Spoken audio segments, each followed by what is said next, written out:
you get deeper into this, there are nuclear hexagrams. I actually did my senior thesis in art school, my 4th year, completely on the I Ching, calculating all of the nuclear hexagrams. So for instance, here's the lower trigram and the upper trigram.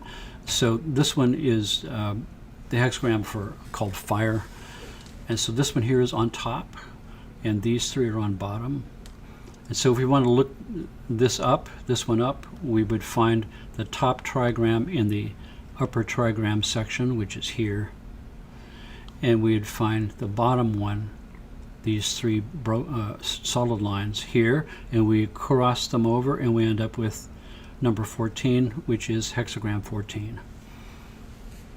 So that's kind of how we use this in the back of the book in a practical way to find out which hexagram we got. So how do we get this hexagram? With the coins, it's pretty easy. So we have 3 coins, and there's 4 possible ways for 3 coins to come up. You can have 3 tails, or 3 heads, or 2 tails and a head, or 2 heads and a tail. That's pretty much it. Because odd numbers are male and even numbers are female, you assign a number value for each of these. So the tails equals 3 and the heads equals 2. So if I get 3 tails, I get 3, 6, 9. Here's somebody who's taken the stalks and they have thrown a hexagram with the stalks, and you can see where they got an 8. That would be, if a tail is 3, a tail and a tail would be 6, and a head would be 2, so that would be an 8. So this got 1 head, 2 tails. This one got 3 tails, 3, 6, 9. Now the reason they've made this mark here is because from the standpoint of the Chinese, if you get a preponderance of the same, 3 tails or 3 heads requires a special cosmic energy to make all 3 align exactly the same with no kind of opposites in there. So this would be a preponderance of energy of the female aspect.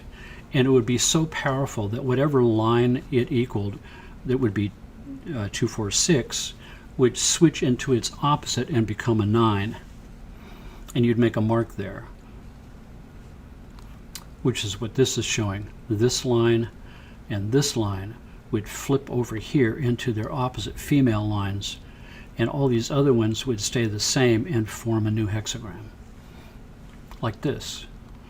So here we have, this line is the one that changed. So this meant they threw 3 tails, 2, 4, 6. But because of preponderance of tails, it flipped into its opposite and became a male line. But all the rest of these were regular. They did not change. They were either 2 tails and a head or 2 heads and a tail.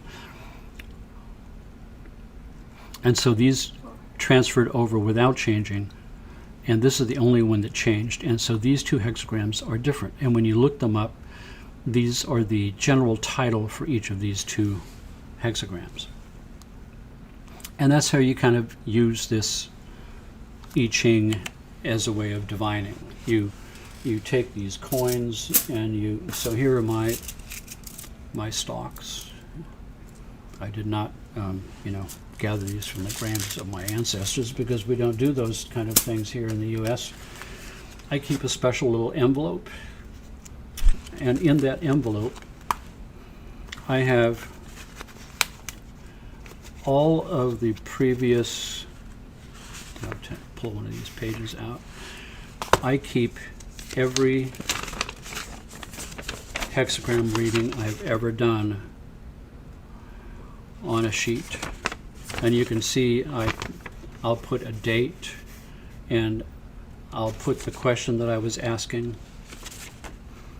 and I will show what the hexagram name was and what its number was, so I could always go back and say, wow, back in such and such April 1st, 2020, I had a general hexagram I threw on the coronavirus that was just arising, that was becoming a pandemic.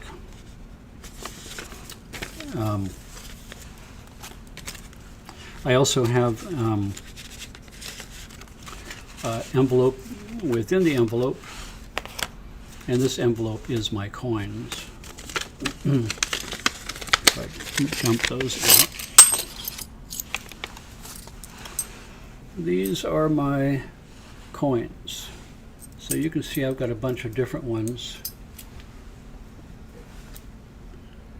And one side is different than the other. This one is tails and that one's heads.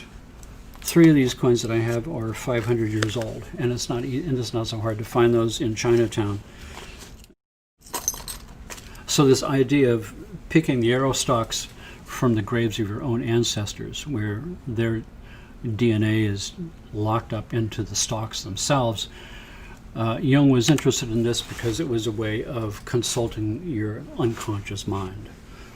Because the reading, the imagery of that hexagram lends itself to all kinds of interpretations, and that's exactly what the unconscious mind does best, is jump to a conclusion.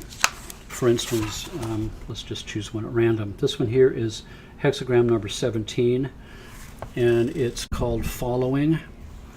And the two trigrams are the joyous lake above and the arousing thunder underneath. And so that brings an image to your mind. A lake with arousing thunder under it. What does that even mean? And then it will start to explain that whole thing to you. And as you read the interpretation is broad enough that it allows your unconscious mind to jump to the conclusions it already knows is so inside. So it really is a way of consulting your own unconscious mind through imagery. That's why Carl Jung was so interested in it. Forward by Carl Jung.